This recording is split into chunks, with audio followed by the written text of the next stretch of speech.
한국철도공사는요, 굉장히 큰 변화가 있는 기업 중에 하나예요. 여러분 그거 아세요? 무려 7년 동안 한국철도공사는 크게 채용 자체에 대한 변화가 없었다라고 해요. 그런데 2024년부터요, 상반기, 하반기에 나누어서 점진적으로 채용 전형 자체를 변경한다라고 해서 굉장히 크게 이슈가 됐었죠.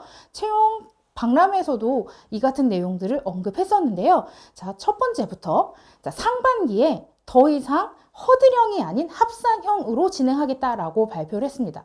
자, 어떤 내용인지는 구체적으로는 좀 뒤에 가서 얘기해 보도록 하고요. 자, 두 번째로는요, 더 이상 적부가 아니라 서류 전형의 어떤 허들을 만들겠다라는 점이 좀 큰 특징입니다. 이 이야기도요, 뒤에 가서 조금 더 해볼게요.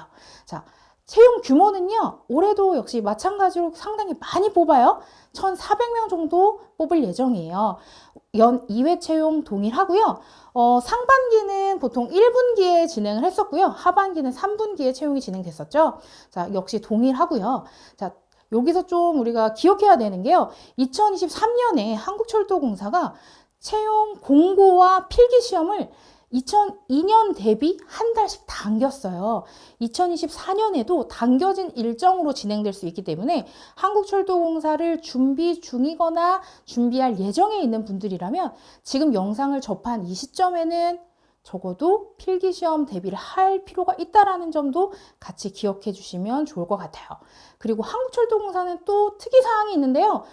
서류 접수 기간이 매우 짧아요. 보통 공기업들이 보통 일주일 정도를 준다라고 한다면 3일 정도밖에 되지 않으니까요. 그 기간 놓치지 않을 수 있도록 반드시 신경 써야 된다는 거 기억하시면 좋을 것 같아요. 아까 제가 더 이상 적부가 아니다 라는 얘기 했었잖아요.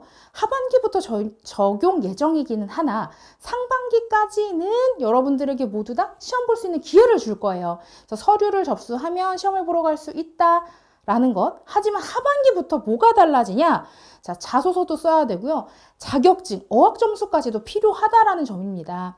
더 나아가서요. 10배수만 필기시험을 응시할 수 있다라고 하니까요. 좀 허들이 생겼다라는 거 반드시 숙지해야 되겠죠. 자, 그리고 시험 문항수 자체도 변화가 생겼습니다. 자, 아마 상반기까지는 2023년과 동일할 거예요. NCS 25문항, 전공 25문항, 총 50문항 이렇게 여러분들이 시험 문제를 풀 수 있게 될 텐데요. 하반기부터는요. 시험 문항 자체가 늘어나요.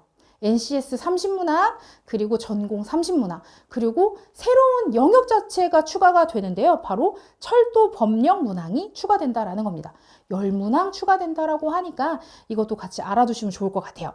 자, 철도 법령 문항에 대해서는 지금 그 누구도 아는 바가 없어요. 그래서 한국철도공사에서는 다음과 같은 부분에서 출제가 될 거다라고 얘기를 해줬어요. 뭐냐면요. 자, 첫 번째, 철도산업발전기본법과 시행령, 두 번째, 철도공사법과 시행령, 철도사업법과 시행령에서 총 10문항이 출제된다라고 발표했기 때문에 여러분들이 하반기에 철도공사를 준비하신다라고 한다면 이 부분에 대한 학습도 추가로 진행되어야 된다는 점 알아두시면 될 것 같습니다.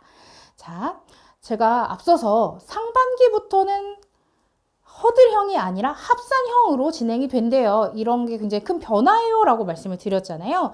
자, 간단히 다시 말씀드리면 허들형은 여러분들이 하나의 전형을 통과할 때 통과하고 나면 다시 원점으로 돌아가서 0점에서 다 같이 경쟁을 해서 통과하면 되는 건데요. 2024년 상반기부터는요, 여러분들의 필기 점수가 최종 면접 끝까지 따라간다라고 생각하시면 될 것 같아요. 그래서 필기에 대한 중요도가 계속 더욱더 강조될 거다라는 점 기억하시면 되겠습니다. 자, 또 변화사항이 있어요. 뭐냐면요. 자, 채용 대행사도 변화한다라는 점이에요. 2023년에는 인크루트라는 채용 대행사에서 시험을 진행했다면 2024년에는 한국사회능력개발원이라고 해서 소위 우리가 한사능이라고 불렀던 곳에서 다시 채용 대행을 진행합니다. 자, 2020년 이후에 처음이에요. 그래서 여러분들은요, 한사능이 어떻게 문제를 냈는지 모르실 수 있거든요. 자, 가장 좋은 방법은 늘 한국철도공사는 샘플 문항을 공개해 주죠. 이 샘플 문항을 입수하셔서 어떤 유형의 문제가 나오는지, 난도는 어떤지 정도를 파악하시면 좋겠고요. 좀 여유가 된다면 20년도에 출제됐었던 기출문항, 그리고 샘플 문항을 구해서 풀어보시는 것도 도움이 될 거라고 생각합니다.